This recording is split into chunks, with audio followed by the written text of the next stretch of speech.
বন্ধুরা, আজকে একটা নতুন গল্প নিয়ে আসলাম তোমাদের মাঝে। এটা সত্য এবং বাস্তব জীবনের ঘটনা। শেষ পর্যন্ত শোনার অনুরোধ রইল। শুনলে তোমার মধু চলে আসবে। দেরি না করে চলো শুরু করা যাক। আমি তখন ট্রেনের কেবিনে বসে স্বামীর জন্য অপেক্ষা করছিলাম। আমার বিয়ে এমন একটি লোকের সাথে হয়েছে যাকে আমি কখনো দেখিনি। বাবা মা অনেক বড় ঘর পেয়ে ছেলে না দেখে আমাকে বিয়ে দিয়ে দিল। স্বামীর জন্য অপেক্ষা করতে করতে হঠাৎ করে আমার চোখ মুছে গেল। অর্থাৎ আমি ঘুমিয়ে পড়েছিলাম। হঠাৎ দেখলাম একটা লোক শেরওয়ানি পরে আমার কেবিনে ঢুকল। আমি ভাবলাম, যেহেতু শেরওয়ানি পরে এসেছে তাহলে তো সেই আমার স্বামী। তাই আমি তাকে কোনো বাধা দেই নাই। লোকটি এসে আমাকে কিছু না বলে আমার অলংকার খুলে একটি পুটলির মধ্যে রাখল। তারপর আমার সাথে কোনো কথা না বলে খুব নোংরামি করার চেষ্টা করছে। আমি আমার স্বামী ভেবে তার সাথে মন খুলে যা করলাম তা শুনলে বন্ধুরা তোমাদের মাথা গরম হয়ে যাবে। বন্ধুরা, গল্পটি অনেক ইন্টারেস্টিং। আশা করি মনোযোগ সহকারে তোমরা পুরো গল্পটা শুনবে। তবে গল্পটি শোনার পূর্বে বন্ধুরা, তোমাদের নিকট আমাদের ছোট্ট একটা অনুরোধ, তোমরা দয়া করে আমার চ্যানেলটি সাবস্ক্রাইব করে আমাকে সাপোর্ট করবে। আমার নাম সুস্মিতা সেন। আজকে আমার বিয়ের দিন। তাই আমাদের বাড়িতে বিয়ের সমস্ত জোগাড় যন্ত্র ধুমধামে হচ্ছিল। আমার বাবা আমাকে HSC পড়ানোর পরেই আমার বিয়ে পাকা করে দেন। আমাদের গ্রামে এরকমই হতো। এখানে মেয়েদের খুবই কম পড়াশোনা করানো হতো। এই গ্রামের মেয়েরা কোনোরকম ভাবে 18 বছর হলেই তাদেরকে বিয়ে দিয়ে এখান থেকে বিদায় করে দেওয়া হতো। আমার বাবা তবু আমাকে ইন্টারমিডিয়েট পর্যন্ত পড়েছিল। তা না হলে আমাদের গ্রামের বেশিরভাগ মেয়ে ক্লাস 10 অবধি পড়াশোনা করতে পেরেছিল। আমরা গরিব পরিবারে ছিলাম, কিন্তু আমার বিয়ে আমাদের থেকেও ধনী পরিবারে হচ্ছিল। আমরা 2 ভাই বোন। ভাই আমার থেকে ছোট। আমি নিজের বিয়ে নিয়ে অনেক স্বপ্ন মনের মধ্যে সাজিয়ে রেখেছিলাম।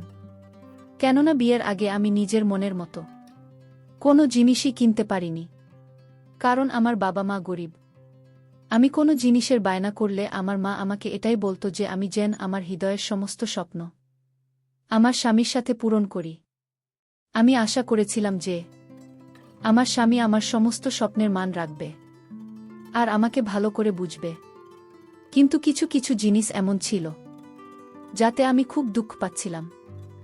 আমার শ্বশুর বাড়ির লোকেরা আমার বাবার বাড়ি থেকে বিয়ের যৌতুক হিসেবে যা যা জিনিস দেওয়া হয়েছিল তাতে তারা বিভিন্ন রকমের খুঁত খুঁজে বের করতে শুরু করেছিল।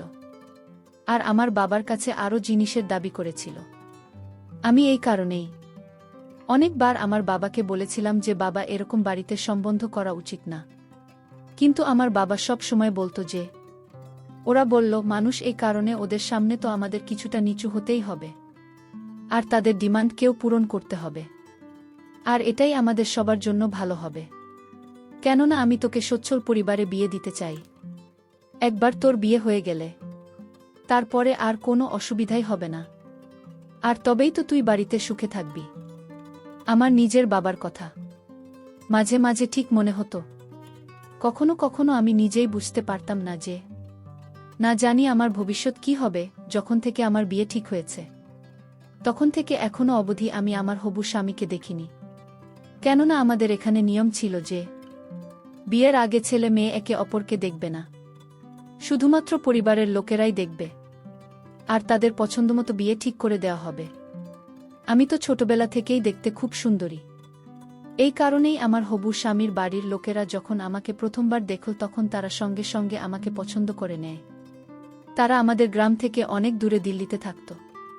এই কারণেই খুব বেশি বরযাত্রী আমার বিয়েতে আসবেন না। কিন্তু যত কম লোক আসুক না কেন, বিয়েতে অনেক রকমের ঝামেলা থাকে। এই কারণেই আমার বাবা আমার বিয়ের সমস্ত ব্যবস্থাপনা নিয়ে খুব টেনশনে ছিলেন আর চিন্তা করতে লাগলেন কিভাবে বিয়ের সমস্ত কিছু ঠিকঠাকভাবে করা যায়। যাই হোক, আমার বিয়ে নির্ঝঞ্ঝাটে হয়ে গেল। এরপরে বিয়ের সমস্ত নিয়মকানুন শেষ হলে আমি বাবার বাড়ি থেকে বিদায় নিয়ে সন্ধেবেলা রেলওয়ে স্টেশনে এসে গেলাম। আমার হৃদয়ে বারবার আমার স্বামীর মুখ দেখার জন্য অস্থির হয়ে উঠেছিল। কিন্তু মুখ তো দূরের কথা, আমি আমার স্বামীকে একনজরে দেখতে পেলাম না। কেননা আমার শ্বশুর বাড়ির লোকেরা একটা লম্বা ঘুমটা আমার মুখের উপরে টেনে দিয়ে রেখেছিল। তার উপরে আমার শ্বশুর বাড়ির মহিলারা ছিল। আমার শাশুড়ি, ননদ, আরও অনেক আত্মীয় স্বজন ছিল। তারা সবাই আমাকে একেবারে ঘিরে রেখেছিল। যার কারণে আমি আমার স্বামীকে না কিছু বলতে পারছিলাম না, তো তাকে এক ঝলক দেখতে পাচ্ছিলাম। তারপর আমি নিজের মনকে বোঝালাম যে আর তো মাত্র কিছু সময়ের ব্যাপার। কিছুক্ষণ পরে ট্রেন স্টেশনে এলে আমরা সবাই মিলে ট্রেনে উঠে বসব। তখন আমার স্বামী আমার পাশে এসে যাবে। এই কারণে আমাকে আর মাত্র কয়েক ঘন্টা অপেক্ষা করতে হবে। এটুকু অপেক্ষা তো আমি করতেই পারি। আমি জানি আমার স্বামী আমাকে দেখার জন্য অস্থির হয়ে আছে, যেরকম আমি অস্থির হয়ে আছি। আমি মনে মনে খুশি ছিলাম যে আমার স্বামী যখন আমাকে প্রথমবার দেখবে তখন আমার সৌন্দর্য দেখে হতভম্ব হয়ে যাবে, আর না জানি সে আমার কত প্রশংসা করবে। আমি এই সমস্ত কথাই ভেবে ভেবে বারবার পুলকিত হচ্ছিলাম আর মনে মনে খুব খুশি হচ্ছিলাম। কিছু সময় পরে আমাদের ট্রেন স্টেশনে এসে গেল আর আমরা সবাই নিজেদের বুক করা ক্যাবে উঠে বসে গেলাম। এখনও আমার শাশুড়ি আর আমার নন্দ আমার সঙ্গে আঠার মতো লেগে রইল। আমার শাশুড়ি আমার কাছে এসে বসল আর বলতে লাগল, বৌমা, নিজের ঘোমটা সরিয়ে আমাকেও তো একটু নিজের মুখটা দেখাও। আমিও তো আমার হৃদয় ভরে আমার ছেলে সুমিতের নববধূকে দেখি। তার কথা শুনে আমি দীর্ঘশ্বাস ছেড়ে মাথা থেকে তাড়াতাড়ি করে নিজের ঘণ্টা মুখ থেকে উঠিয়ে দিলাম। কিন্তু আমি আমার চোখ নিচু করে রেখেছিলাম। আমার মুখ দেখে আমার শাশুড়ি কিছুক্ষণ হাঁ করে তাকিয়ে রইলাম। তারপরে সে আর যে সমস্ত আত্মীয়রা ছিল তারা বলতে লাগল, সমিতির মতো একদমই চাঁদের মতো হয়েছে, আমাদের সমিতির ভাগ্য খুলে গেছে। তার উত্তরে তাড়াতাড়ি করে আমার শাশুড়ি বললেন, কপাল তো এই মেয়ের খুলে গেছে যে আমার 7 রাজার ধন আমার ছেলে সুমিতকে নিজের জীবনসঙ্গী হিসেবে পেয়েছে। না হলে তো কত ভালো ভাল মেয়ে আমার স্বামীর জন্য পাগল হয়েছিল। আমার শাশুড়ি আমাকে সুন্দর করে বোঝাতে লাগলেন যে দেখো, আমার সুমিতের সবসময় খেয়াল রাখবে আর ওর কোনো কথাতেই কখনো না করবেন না। ও যে রকম বলবে চুপচাপ সে রকম করে দেবে। ও এখন থেকে তোমার স্বামী, ওর সাথে মিলেমিশে থাকা তোমার কর্তব্য। এই কারণে ওর সঙ্গে ভালোভাবে থাকবে, বুঝেছ? আর সংসারের সমস্ত দায়িত্ব ভালোভাবে পালন করবে। বেশি ঢং ঢং দেখানোর কোনো দরকার নেই, কেননা আমাদের ওখানে মেয়েদের নতুন নতুন বাহানা কেউই দেখতে চায় না। এই কারণে তুমিও এই আশা করবে না যে তুমি সমিতির সঙ্গে যে কোনো করা করতে পারবে। যদি তুমি ওকে খুশি রাখো তাহলে ও তোমার খুব খেয়াল রাখবে। ব্যাস, আমি চুপচাপ নিজের মাথা নাড়িয়ে হ্যাঁ বলে দিলাম। কিছু সময় পরে আমার শ্বশুর আমাদের কেবিনে এসে পড়লেন আর আমার শাশুড়িকে বলতে লাগলেন, যাক বাবা, খুব ভালো হয়েছে, যেসব কিছু খুব ভালোভাবে কেটে গেছে। আমার শাশুড়ি বলতে লাগলেন, হ্যাঁ ভালো তো হয়েছে, ব্যবস্থাপনা ওর বাপ ঠিকঠাকই করেছিল, কিন্তু সে আমাদের জন্য যে কামরা বুক করে দিয়েছে এটা সস্তা মনে হচ্ছে। আরও একটু ভালো কেবিন যদি বুক করে দিত তাহলে তার কি এমন অসুবিধা হতো? এই কথা শুনে আমার শ্বশুর বলতে লাগলেন, আরে এখন ছাড়ো এসব কথা, কি তুমি সামান্য একটা জিনিস নিয়ে পড়ে রয়েছ? তখন আমার শাশুড়ি বলতে লাগলেন যে আরে, যেটা বলার মতো কথা সেটা তো বলতেই হবে। আমরা এত বড় ফ্যামিলির মানুষ, আমাদের কোনো জিনিসের কোনো অভাব হওয়া উচিত না। এখনও তো কাপড় চোপড় আর অন্যান্য জিনিসও দেখা বাকি আছে। যদি আমার কোনো জিনিসের গর্ব মনে হয় তাহলে আমি বাবাকে ডেকে সমস্ত উসুল করে নেব। আমার শাশুড়ির এই সমস্ত কথাতে আমার শ্বশুর হাতে মাথা নাড়িয়ে কেবিন থেকে বাইরে চলে গেল। এরপরে আমার শাশুড়ি নিজের মেয়ে মানে আমার নন্দকে বলতে লাগল, হ্যাঁ যাই হোক না কেন, এখন এই মেয়েটা আমাদের বাড়ির বউ, আমাদের সম্মান কি আর করা যাবে? যেমনই হোক না কেন আমাদের একে নিজের করে নিতে হবে। যৌতুক হিসাবে যতটা পাওয়া গেছে সেই নিয়েই আমাদের সন্তুষ্ট থাকতে হবে। নিজের শাশুড়ির মুখ থেকেই সমস্ত কথা শুনতে আমার খুব খারাপ লাগছিল, কিন্তু আমি তাকে কিছু বলতে পারছিলাম না। সমস্ত বিষয় সহ্য করে আমি চুপচাপ বসে রইলাম। তারপরেও আমার শাশুড়ি বলতে লাগল, বোমা, আমার পায়ে খুব ব্যথা করছে, নাও তাড়াতাড়ি করে আমাকে একটু মেসেজ করে দাও তো। এই বলে আমার শাশুড়ি তাড়াতাড়ি করে নিজের পা দুইটা আমার এদিকে এগিয়ে দিলেন। আমিও চুপচাপ তাকে মেসেজ করতে লাগলাম আর সে খুব আরামে নিজের মাথা এলিয়ে চোখ বন্ধ করে ঘুমোতে লাগলেন। আমি মনে মনে ভাবতে শুরু করেছি যে কোথায় আমি নিজের স্বামীর সাথে দেখা করার স্বপ্ন দেখছিলাম। কিন্তু এই লোকেরা তো আমার পিছনেই ছাড়ছে না। এখন অনেক রাত হয়ে গেছে, কিন্তু তারপরেও লোকেরা আমার কাছ থেকে বাইরে যাওয়ার নাম অবধি নিচ্ছে না। কিন্তু তারপর আবার ভাবলাম আমাকে সমস্ত কিছুর অভ্যাস করে নিতে হবে, কেননা আমাকে এদের সাথে সারা জীবন কাটাতে হবে। যাই হোক, কিছু সময় পরে আমার শাশুড়ি বলতে লাগলেন, চলো, অনেক সেবা করে ফেলেছ, এখন আমাকে ছেড়ে দিয়ে আমার ছেলের সেবা করো গিয়ে। এরপরে আমার শাশুড়ি আমাকে বলতে লাগলেন যে, দেখো, নিজের এই সমস্ত গয়নার খেয়াল রেখো, একটা গয়নাও এদিক ওদিক হওয়া চাই না। এটুকু বলেই তিনি কেবিন থেকে বাইরে বেরিয়ে গেলেন। তিনি চলে যাওয়াতে আমি শান্তির নিঃশ্বাস নিলাম। এখন রাত অনেক হয়ে গেছে। আমি চুপচাপ নিজের ঘোমটা তুলে নিজের চুল খুলে দিলাম আর জানলার পাশে বসে পড়লাম। ঠান্ডা হাওয়া আর বাইরের সৌন্দর্য দেখে আমার ভিতরে ভিতরে খুব শান্তি অনুভব হচ্ছিল। ট্রেন নিজের গতিতে চলতে শুরু করেছিল। আমি জানলা দিয়ে বাইরে তাকিয়ে দেখলাম ঘন জঙ্গল, তার উপরে পূর্ণিমার চাঁদ যেন স্বর্গের মতো মনে হচ্ছিল। আমি কিছু সময় চুপচাপ বাইরের দৃশ্য দেখতে লাগলাম আর গুনগুন করে গান গাইছিলাম। এরপরে আমার হঠাৎ করে খেয়াল যে অনেক সময় পার হয়ে গেছে, কিন্তু আমার স্বামী এখনো অবধি আমার কাছে কেন আসছে না, আমি সমস্ত কিছুই ভাবছিলাম। তখনই আমার কেবিনের দরজায় কারো আসার শব্দ শুনতে পেলাম। আমি বুঝে গেলাম যে আমার স্বামী আসছে। আমি তাড়াতাড়ি সোজা হয়ে বসে পড়লাম আর নিজের ঘুমটা আস্তে আস্তে করে মাথায় উঠিয়ে দিলাম। আমার স্বামী ভেতরে এসে পড়ল। এরপরেও নিজের মুকুট খুলে এক সাইডে রাখুন। আমার মনে হয়েছিল ও আমাকে কোনো না কোনো কথা তো অবশ্যই বলবে, আর আমি প্রথমবার নিজের স্বামীর গলার আওয়াজ শুনতে পাব। আমি চুপচাপ মাথা নিচু করে বসে রইলাম। সে নিজের পাঞ্জাবি খুলে আমার সামনের সিটে রেখে দিল। তারপরে চুপচাপ আমার পাশে এসে বসে পড়ল। এরপরে সে আস্তে আস্তে আমাকে ছোঁয়ার চেষ্টা করল আর আমার চুলকে এক সাইডে করে দিল। তার এরকম করাতে আমার মধ্যে একটা অদ্ভুত রকমের ঢেউ খেলে গেল। আমার এরকম মনে হচ্ছিল যে আমি যেন কারেন্টের শক খেয়েছি। লজ্জায় আমার চোখ বন্ধ হয়ে গেল। আমি ভাবতে লাগলাম, এটা কি, এত আশার সাথে সাথে সবকিছু করতে শুরু করে দিয়েছে।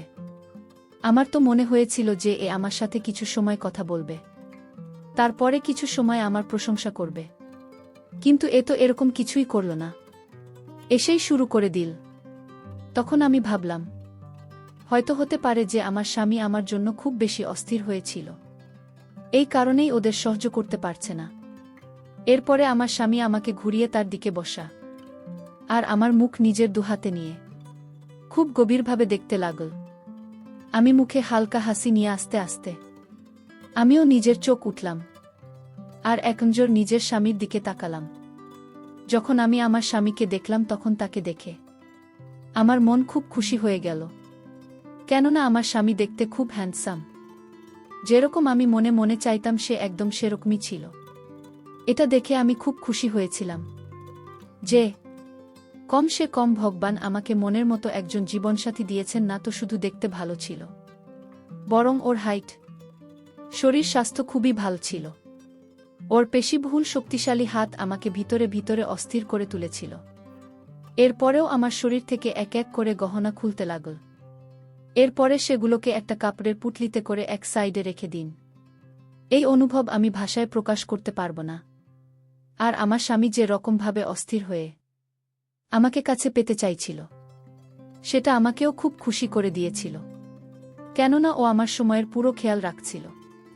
আমি খুব খুশি হয়েছিলাম, আর আমিও আমার স্বামীর সাথে সম্পূর্ণরূপে সাথ দিয়েছিলাম। এদিকে ট্রেন খুব স্পিডে ছুটছিল, আর ওদিকে আমরা আমাদের কাজে জমেছিলাম।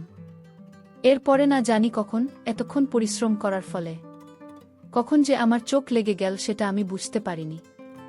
সকালের দিকে আমার কামরার বাইরে হালকা হালকা কথা বলার আওয়াজ শুনতে পাচ্ছিলাম, যেটা শুনে আমি তাড়াতাড়ি করে উঠে বসে পড়লাম। এরপর আমি লক্ষ্য করে দেখলাম যে আমার স্বামী কেবিনের মধ্যে নেই। আমি বুঝে গেলাম যে ও হয়তো ফ্রেশ হওয়ার জন্য বাথরুমে চলে গেছে। আমি তাড়াতাড়ি করে নিজের কাপড় বদলালাম আর নিজেকে ঘোমটায় ঢেকে নিয়ে যখন বসলাম, তখনই আমার শাশুড়ি নন্দ আর আমার শ্বশুর হন্তদন্ত হয়ে আমার ক্যাবিনের মধ্যে ঢুকে পড়ল। প্রথমে তো আমি কিছুই বুঝতে পারছিলাম না যে কি হয়েছে, তাই আমি তাড়াতাড়ি করে তাদের কাছে জিজ্ঞেস করলাম যে কি হয়েছে। তখন আমার শাশুড়ি বলতে লাগলেন যে তোমার সমস্ত গহনা ঠিকঠাক আছে তো। হঠাৎ তার মুখে এই রকম কথা শুনে আমি হতবাক হয়ে গেলাম, কেননা এই সময় শুধুমাত্র একটা লোক ছাড়া আমার শরীরে আর কোনো গহনা ছিল না। কেননা আমার স্বামী রাতের বেলা আমার সমস্ত গহনা খুলে খুলে ফেলেছিল। আমার শাশুড়ি তাড়াতাড়ি করে আমাকে ভালোভাবে দেখতে শুরু করে দিল। এরপরে এটা দেখে হতবাক হয়ে গেল যে আমার শরীরে একটা গহনা নেই। এর আগে আমি তাকে কিছু বলতাম, তিনি চিৎকার করা শুরু করে দিলেন যে এখন তো আমরা সম্পূর্ণরূপে বরবাদ হয়ে গেছি। ওই চোর না শুধু আমাদেরকে লুটে নিয়েছে, বরং বৌমার সমস্ত গহনা নিয়ে গেছে। আমাদের তো কয়েক লাখ টাকা লোকসান হয়ে গেল। আমি তো না জানি বৌমার গহনা নিয়ে কত স্বপ্ন দেখেছিলাম। আমি ভেবেছিলাম এই গহনা পরে আমি আত্মীয় স্বজনের বাড়ি যাব আর সবাইকে গিয়ে দেখাবে আমার কাছেও এরকম দামি দামি গহনা আছে। কিন্তু এখন আমি কি করব না জানি। আমাদের তো কত লাখ টাকা লোকসান হয়ে গেল, সমস্ত টাকা পয়সা লুট হয়ে গেছে। আমার শাশুড়ি খুব বাজেভাবে কান্না করতে লাগলেন। এরপরে আমাকে বললেন, তোমার বুদ্ধিশুদ্ধি কি সব লোপ পেয়ে গেছে? তুমি কি করছিলে? তুমি টেরও পাওনি যে তোমার সমস্ত গহনা কখন খুলে নিয়ে গেছে? আমি তাদেরকে বলতে চাইতাম যে আমার সাথে সেরকম কিছুই হয়নি, কিন্তু আমার শাশুড়ি আমার কোনো কথা শোনার জন্য রেডি ছিলেন না। তিনি চিৎকার করতে করতে বলতে লাগলেন যে আমার তো মনে হয়েছিল যে বৌমা আমাদের পরিবারের জন্য ভালো হবে, কিন্তু এত অপয়া বেরল, এখনও তো আমাদের বাড়িতে পৌঁছায়নি, তাতে আমাদের কয়েক লাখ টাকা লোকসান হয়ে গেল। যদি আমি আগে জানতাম যে এরপর আমাদের জন্য অশুভ, তাহলে আমি কখনোই আমার সঙ্গীতের জন্য একে নিয়ে আসতাম না। এরপরে তিনি চিৎকার করে বললেন যে তোমাকে তো আমি ছাড়ব না। তোমার এই বোকামির জন্য না জানি আমার কত লোকসান হয়ে গেল। এখন তুমি দেখবে আমি সুমিতকে বলে কিভাবে তোমাকে অপমান করায়। তার এই কথা শুনে আমি ভিতরে ভিতরে কেঁপে উঠলাম। আমি মনে মনে ভাবতে লাগলাম যে আমার স্বামী হয়তো আমার শাশুড়ির কথা শুনে আমার সাথে খারাপ ব্যবহার করবে। এখনো তো আমার মন থেকে তার সাথে কাটানো মিষ্টি সময়টাকেও বের করতে পারেনি। এই সবই ভাবছিলাম। তখনই আমার শাশুড়ি বললেন যে এই ছেলেটা এত কেয়ারলেস যে কি বলবো। তখনই দুইটা লোক আমার ক্যাবিনের মধ্যে ঢুকল, যার মধ্যে একজন লোকের গায়ে তো শুধু একটা গেঞ্জি ছিল, আর দ্বিতীয় লোকটার গায়ে কোনো কাপড়ই ছিল না, আর সে ঠিকভাবে হাঁটতেও পারছিল না। তাকে দেখে মনে হচ্ছিল যে সে মদের নেশায় পুরোদমে চুর হয়ে আছে, কেননা সে ঠিকঠাকভাবে দাঁড়াতেও পারছিল না। তখনই আমার শাশুড়ি একটা লোককে বলতে লাগল, একে তোমরা কোথায় পেলে? তখন ওই লোকটা বলতে লাগল যে আরে এ তো বাথরুমের মধ্যে এরকম অবস্থায় পড়েছিল, ওই চোরে কেউ ছাড়েনি, এর কাপড় খুলে নিয়েছে, আর এর দামি শেরওয়ানিও খুলে নিয়েছে। যেটা আমরা এর জন্য কিনেছিলাম সেই চোর সেই শেরওয়ানিটাও নিয়ে পালিয়ে গেছে। আমি এসব শুনেছি। আমি তখনই আমার শাশুড়ি ওই লোকটাকে বলতে লাগল যে দেখ সমিত, তো নতুন বউ কতটা বোকামতো কাজ করেছে। এর নিজের সমস্ত গহনা ওই চোরের হাতে তুলে দিয়েছে।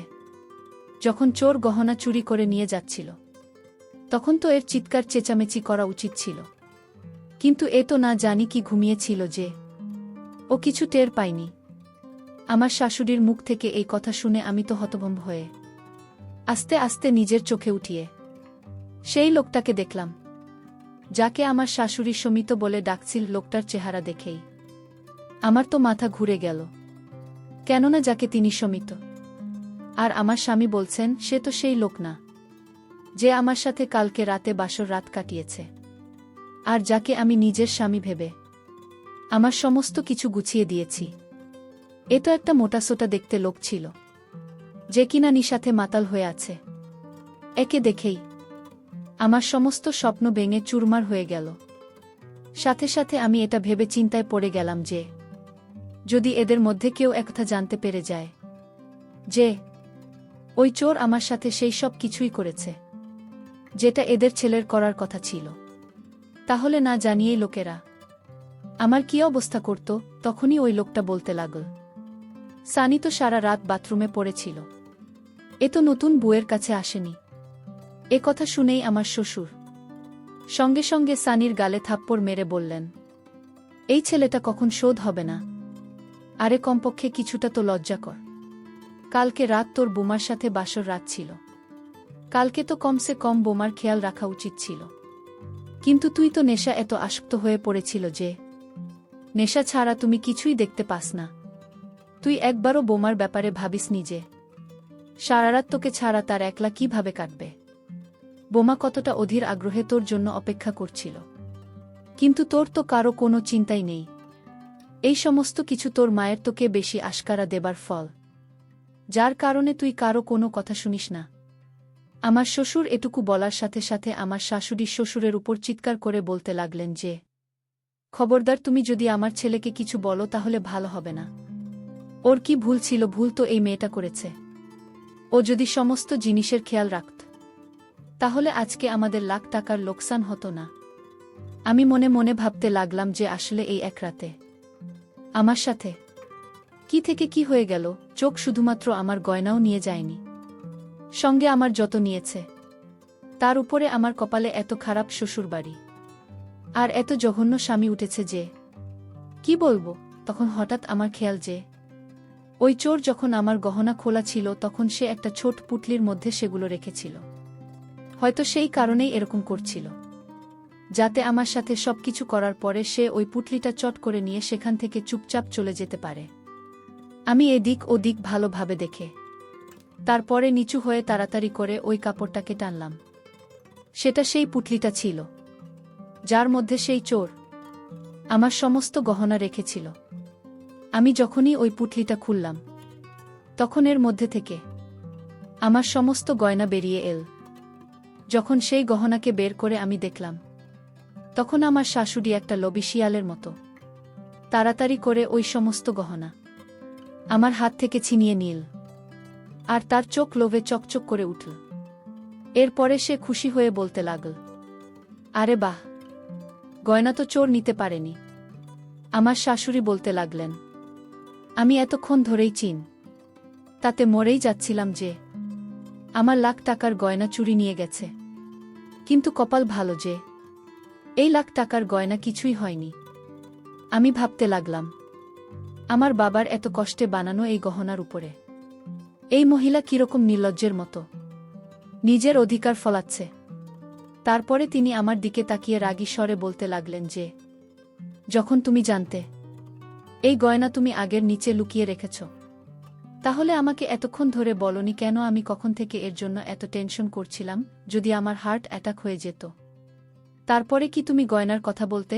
আমি আস্তে আস্তে বললাম, মা, আমি তখন থেকেই আপনাকে বলার চেষ্টা করছিলাম, কিন্তু আপনি তো আমাকে বলার মতো সুযোগই দেননি। আমার এই কথা শুনে আমার শাশুড়ি বলতে লাগলেন, তুমি এখনই আমার মুখে মুখে কথা বলছ, খবরদার, যদি আমার কথার উপর তুমি কথা বল তাহলে ভালো হবে না।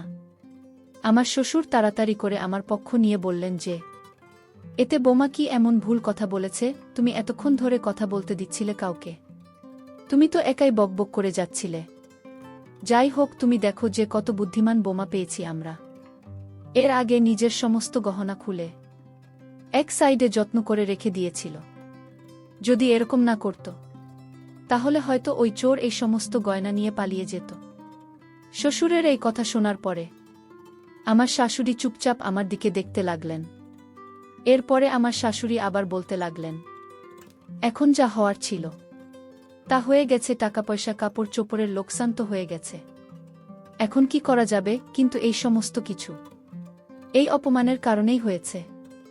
আমি আমার শাশুড়িকে বললাম, মা, এখন আর কি করা যাবে? কে জান যে চোর এরকম করে সব কিছু নিয়ে যাবে।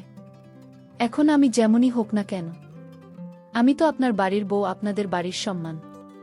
এখন আমি যেমনই হোক না কেন আমার নাম তো আপনাদের সাথে জড়িয়ে গেছে, তাই এখন আর কিছুই করার নেই।